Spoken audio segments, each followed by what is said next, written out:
Something good is going to happen to you, happen to you this very day. Something good is going to happen to you. Jesus of Nazareth is passing your way.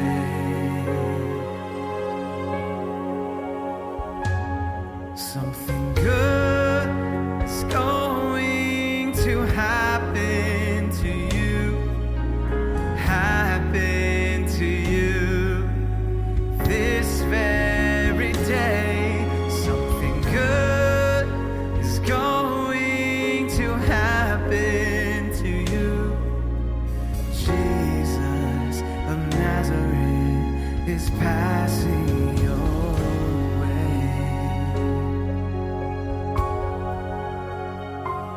Something good is going to happen to you, happen to you this very day.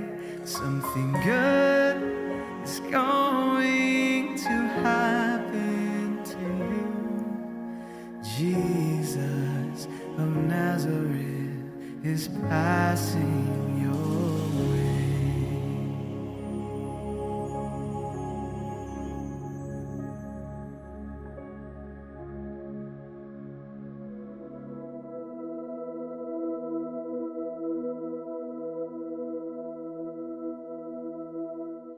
I am so glad for you joining me once again in these end time inspirational devotions.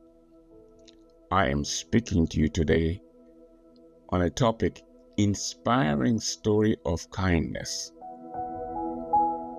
Alexander Fleming with penicillin are involved in this discussion. You've heard of the golden rule, do unto others as you would have them do unto you. And the story begins like this. Many years ago, a young man was playing by a muddy place when he suddenly started sinking and couldn't come out. The more he struggled to come out, the more he sank. He got frightened and started screaming for help. A farmer who was close by heard him calling for help. The man rushed over, and this man's name was Mr. Fleming. The boy was barely above water when he got to him, and he handed over to him a piece of wood, which he asked the boy to hold on to, as he managed to pull him out of the quicksand. He did this with such great effort, and in fact at the risk of his own life, managed to pull the boy out of the quicksand.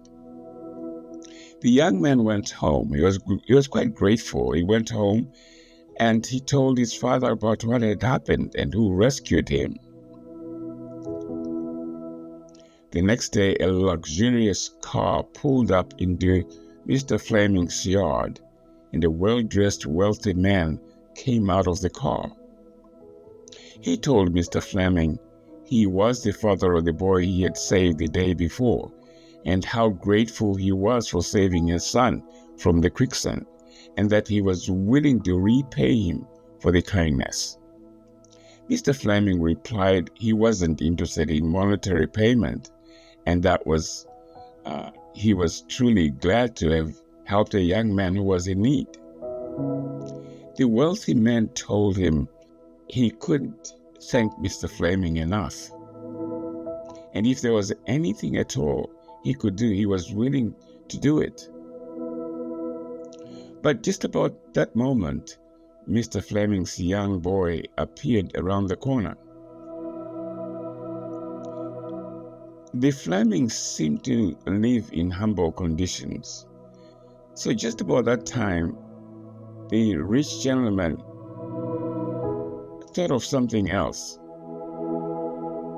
He said he was willing to take care of the young man's educational needs just to demonstrate how grateful he was for saving his son. Mr. Fleming hesitated a moment and finally agreed. Long story short, his son was sent to one of the finest schools in the country, where he excelled in his studies. He ended attending St. Mary's Medical School in London, which was one of the best medical schools at that moment, at those days. Dr. Alexander Fleming, as he became, his intelligence and had worked very hard, resulted in a groundbreaking discovery of the drug called penicillin, a drug that would revolutionize the treatment of infections, and millions of lives were saved from bacterial infections for years. This was a great microbial defense system discovered. The story doesn't end there, because the wealthy man's son developed pneumonia later in life. His condition was very critical and would have killed him if it hadn't been for the treatment with the same penicillin discovered by Alexander, the same young man he put through education. The name of his son was none other than Winston Churchill, who was Prime Minister of Britain twice, as we know. The story is a powerful reminder to us all that kindness has a way of coming full circle. A selfless act done without expectation of reimbursement is unusual. Do good for others, not for recognition or payment, because it is the right thing to do. One day that kindness may find its way back to you. Karma is real. Some people may say. I prefer to put it this way, that what you do for others never goes unnoticed by God Almighty. Do unto others as you would have them do unto you. In closing, let me share this story with you about a very hard-working, most liked, a very committed, hospitable, and most pleasant woman I had ever known in my whole life. And this woman's name was Effie Nyengerwi Gwenji, my mother. Dennis D. Pruitt was a medical missionary who came to Zimbabwe, where he built a large hospital out in the country in an area called Mashoko Mission. He struggled to find nurses to help in the new hospital until he heard about this lady called Effie, who was living about 10 miles away from the mission. Long story short, she became one of the earliest nurses he started working with. And she ended up working a total of over 40 years with the hospital. In fact, she even delivered 2,000 babies at the hospital during this period. Dr. Pruitt really, truly appreciated her services. But interestingly, 10 years later, after she started working at the hospital, she had a son who graduated from high school, who came to work at the hospital as well, being paid about $7 a month. Yes, I said $7 a month. That's quite a bit of money that time.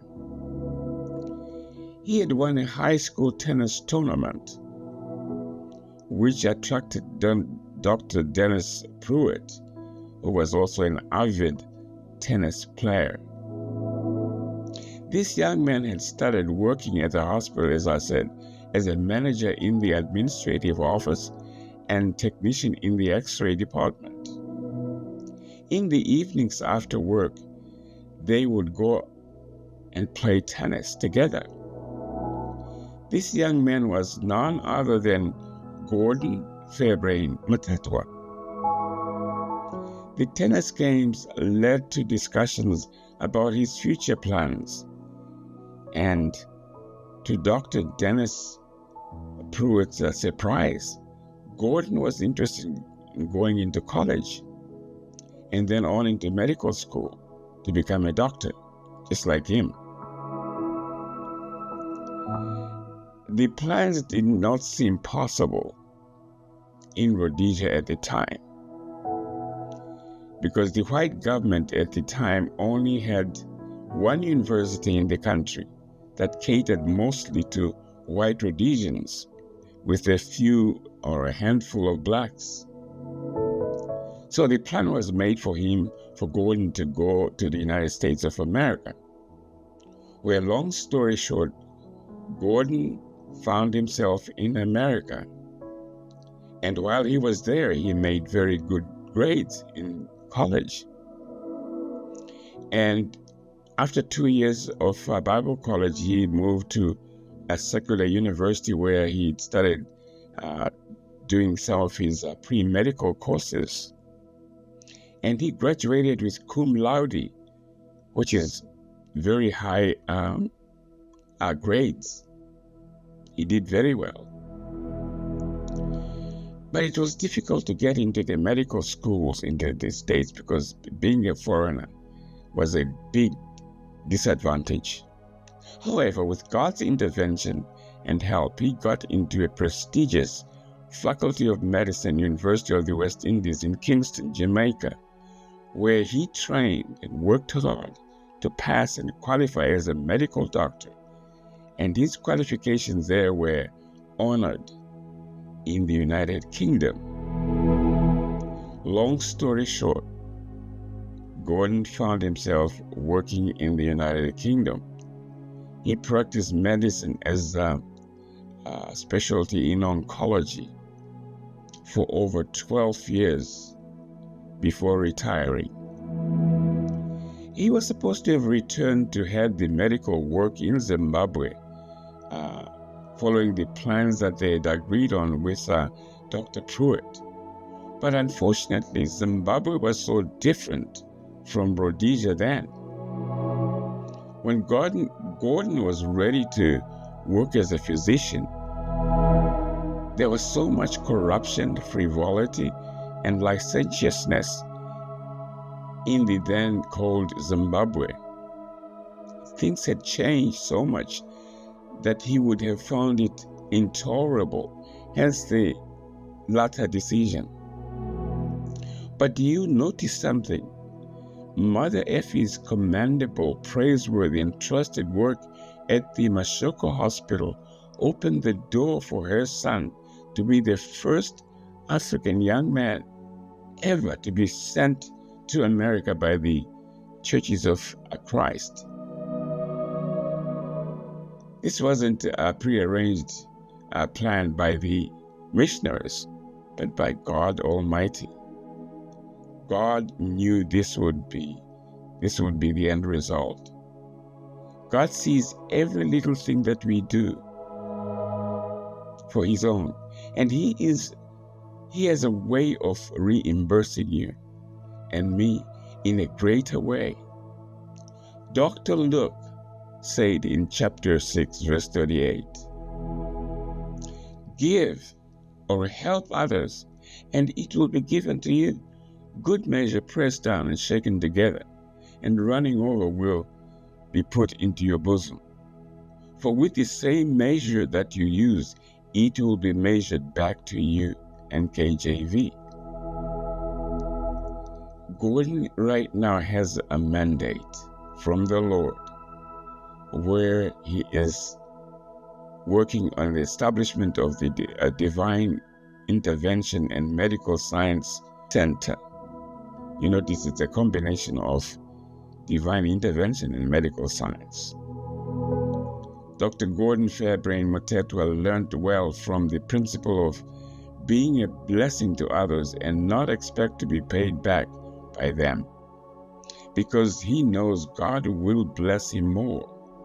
He even has a mandate, as I stated, from God to fulfill. Please do not show any kindness with the expectation of immediate reimbursement. God knows and sees our hearts, our good intentions and actions. I hope this story blessed somebody today. And until next time, win big today. I say win big for God. Your apostle, Dr. Gordon Fairbrain Motetwa. Be blessed.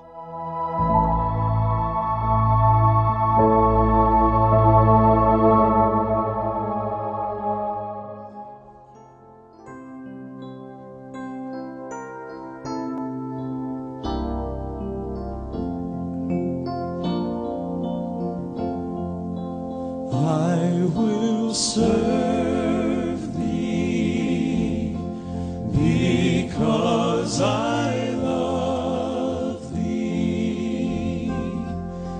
You have given life to me, and I was nothing before you found me. You have given life to me.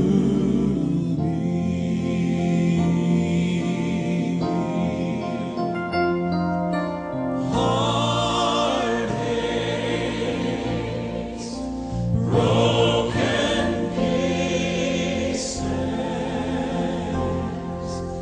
ruined lives are why you died on Calvary. Your touch was what I longed for. You have given life to me. Sing that chorus with us. We go.